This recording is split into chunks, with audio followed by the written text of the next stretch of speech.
दोस्तों मेरे चैनल में आपका स्वागत है। दोस्तों आज के इस वीडियो में मैं आप लोग को बताने वाला हूं कि यहाँ पर लीगल नोटिस किसी भी व्यक्ति को आखिर कब भेजवाना चाहिए।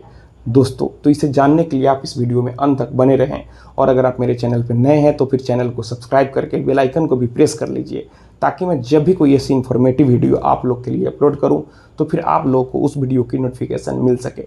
दोस्तों यहाँ पर लीगल नोटिस उसी वक्त भेजा जाता है कि यहाँ पर लगता है कि कोर्ट में जाने की ज़रूरत नहीं है, केस करने का ज़रूरत नहीं है, यहाँ पर बातचीत के रास्ते से ही यहाँ पर सॉल्यूशन मिल जाएगा, कोर्ट के बाहर ही सॉल्यूशन मिल जाएगा।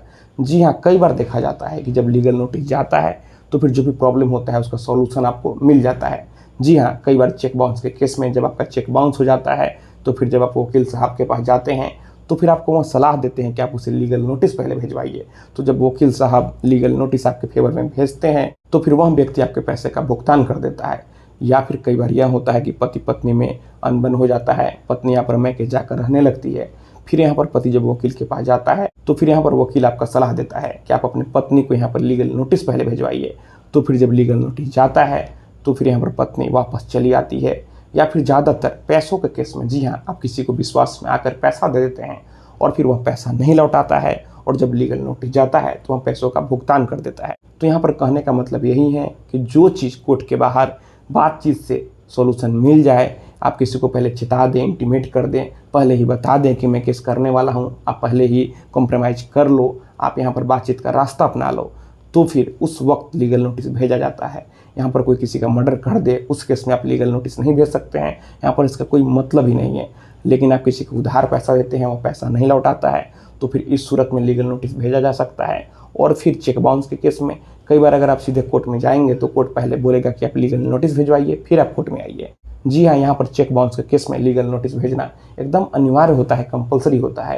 या फिर आप किसी प्रॉपर्टी डीलर से कोई ज़मीन लेते हैं, यहाँ पर वह रजिस्ट्री नहीं करता है, पैसा भी नहीं देता है, तो फिर इस केस में भी आप यहाँ पर केस कर सकते हैं या फिर पहले लीगल नोटिस भेज सकते हैं। यहाँ पर अगर बातचीत से ही बात बन जाता है, आप कोर्ट में जाएंगे तो आपका समय भी जाएगा, आपका पैसा भी जाएगा, आप मानसिक रूप से भी परेशान होंगे।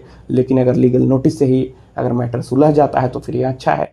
आप कहीं पर काम करते हैं, आपका मालिक आपसे काम करवा लेता है, आपका पैसा नहीं लौटाता है, तो फिर इस केस में भी आप लीगल नोटिस भिजवा सकते हैं।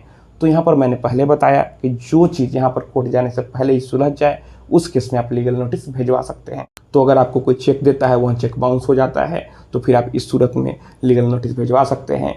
या फिर आपने कहीं काम किया, यहाँ पर आपसे काम करा के आपका पैसा नहीं दिया जा रहा है, तो फिर आप लीगल नोटिस भिजवा सकते हैं। या फिर पति पत्नी में अनबन हो, यहाँ पर पति या पत्नी अलग रह रहे हों, तो फिर इस केस में भी लीगल नोटिस भिजवाया जा सकता है। तो फिर आपको जहाँ पर लगता है कि बातचीत से बात बन सकता है तो फिर आपको वकील से मिलना चाहिए। और अगर आपका वकील सलाह देता है कि लीगल नोटिस इस केस में भेजा जा सकता है, लीगल नोटिस भेजना सही होगा, तो फिर आप लीगल नोटिस ज़रूर भेजवाएं, ताकि कोर्ट में जो आपका समय और पैसा बर्बाद होता है वह बच सके और कोर्ट के बाहर ही आपका मैटर सुलझ जाए। तो दोस्तों मैं आशा करता हूँ आपको ये वीडियो पसंद आई होगी। अगर मन में कोई भी सवाल है तो फिर आप नीचे कमेंट बॉक्स में कमेंट करें, और अगर आप हमसे सीधे जुड़ना चाहते हैं, फ़ोन से बात करना चाहते हैं, मन में कोई भी सवाल है, तो फिर आप हमें इंस्टाग्राम पर फॉलो करें।